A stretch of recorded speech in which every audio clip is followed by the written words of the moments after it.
Breton, you know you're not supposed to be here, and it appears I am under arrest. Any reason why you're wearing such a formal suit? I wanted to look nice. May I come in? Oh, yes, of course.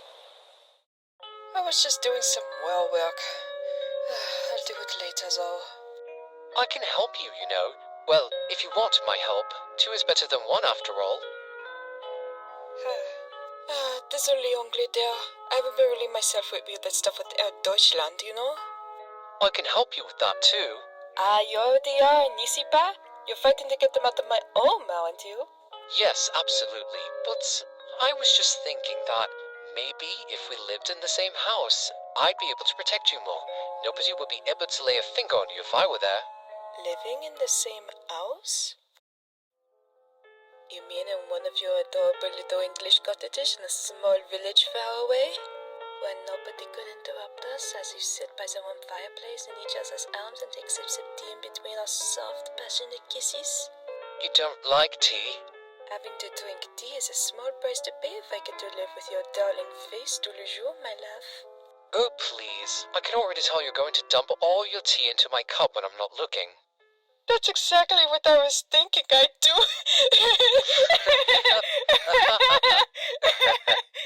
It's better than dumping all your tears up and down. Alright. Angleterre. You know, I can't remember the last time I smiled in the last 6 months. I guess I just needed to let that laugh out. I know exactly what you mean. Angleterre, I can't stop myself from looking, but you look so nice today. What did you say the occasion was again, pet? I wanted to look nice for you so this moment between us felt more magical. Oh, I Monsieur Loverboy, that's terribly inconsiderate of you.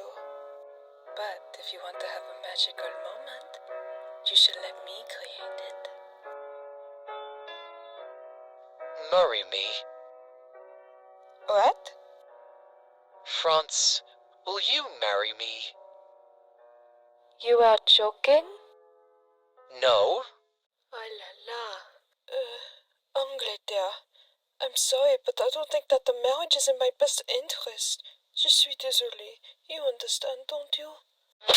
You said we'd live in a little cottage in a faraway village together. Yes, I did say that. Look, I didn't know you meant live together as in getting married. You gigolo, are you incapable of being sincere? All you ever do is lead on and then leave when things become too serious. But that's not true. I bet you said all those things just so you could snog me. Breton, that's not true.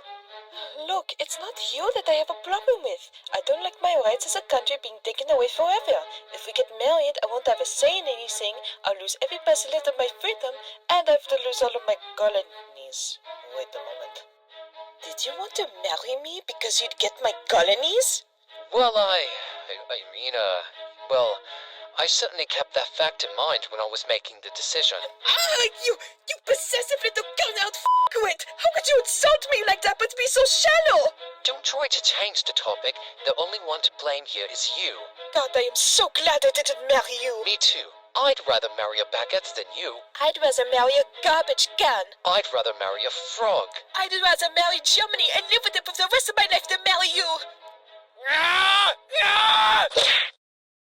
And then I gave him a right good wallop.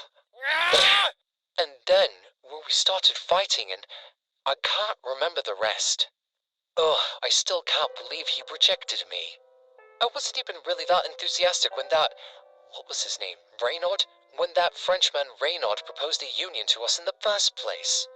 But then, over the next couple of days after that, I started thinking about how nice it would be to actually get married. I thought about how handsome he would look at our wedding. How interesting it would be to talk to his colonies. How soft his hands would have felt on the cold winter days. How his lovely gentle chansons would sound. How sweet the flowers he would have wasted his French euros to decorate the apartment would smell. How beautiful the sunrise would have looked each morning from his balcony.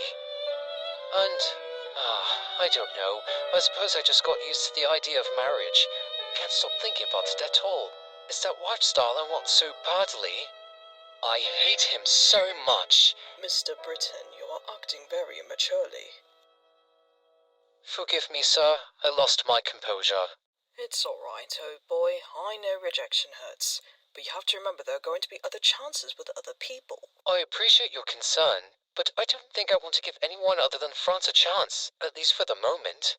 Is that so? Not even, I don't know, the States?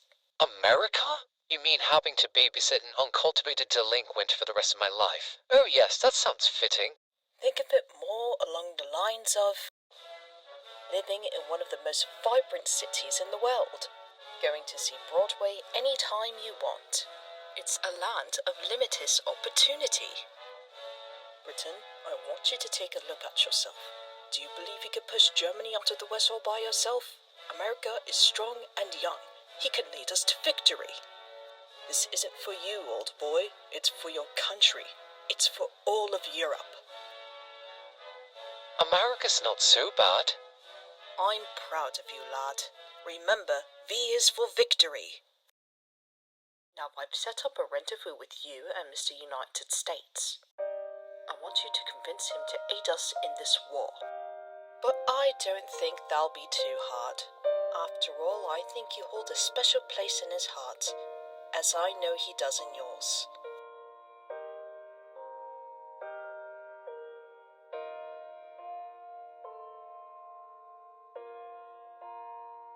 Mr. Britton? And don't forget the flowers. Off you go! Hello? This way, please. Please wait here. Mr. America should be in just a moment. Thank you. Oh, and Mr. Britton? Yes? Those are very pretty flowers you have. Hang on. Here you are. Oh, for me? Yes. Thank you. I love flowers. Yes, I'm quite fond of them too. Yo, man, how you doing? I'm doing well, thank you. And you? Great, bro. Hell, you're looking so much better. That treatment we gave you is working good. Aight, you goddamn Cyclops, ready to take that patch off? Actually, I'd like to think of myself more like a pirate, but the answer is a definite yes. Okay, I'm taking it off. And there. Can you see?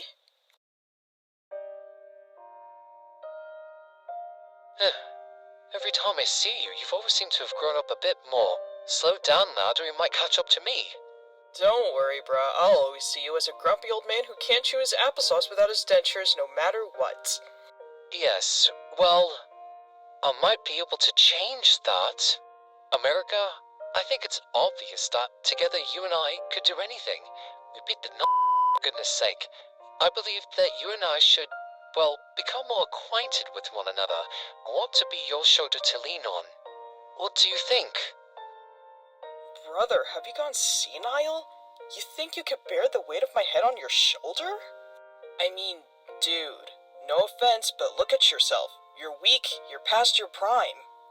Like, do you even have any idea what sort of crap I've been getting into myself lately? You won't even be able to handle it. I mean, like, no offense though, you know? I'm leaving now, America.